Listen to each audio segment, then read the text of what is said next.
নমস্কার বন্ধুরা, বেঙ্গল ফুড চ্যানেলে আপনাদের স্বাগত জানাচ্ছি। আজকে দেখাচ্ছি সাবুর শরবত।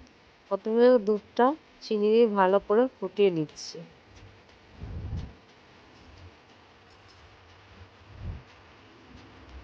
ফুটিয়ে নেওয়ার পর কড়াইতে জল দিয়ে জলটা যতক্ষণ ফুটবে ততক্ষণ অপেক্ষা করছি।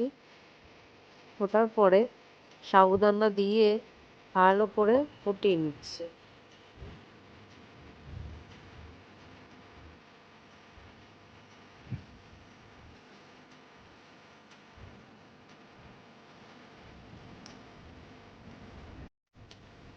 সাবুটা ভালো করে ফুটিয়ে নিচ্ছি। ফুটিয়ে নেওয়ার পরে নামিয়ে নিলাম। নামিয়ে ভালো করে জল দিয়ে ধুয়ে দেবো সাবুটা।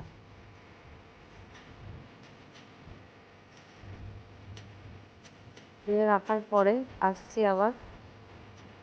এখানে নিয়েছি আমি ড্রাই ফ্রুট আর অনেক ফ্রুট নিয়েছি, দেখাচ্ছি। প্রথমে দুধের মধ্যে সাবুদানা দিয়ে দিলাম।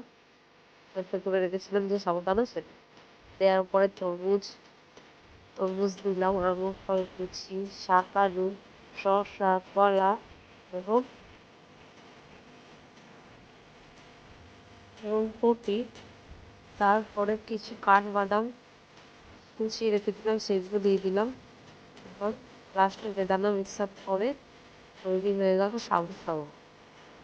এবার পাত্রে ঢেলে নেবো। আপনাদের দেখাচ্ছি কেমন লাগছে দেখতে, এবং বাড়িতে বানিয়ে খেয়ে দেখবেন। যদি ভালো লাগে একটা লাইক করে দেবেন।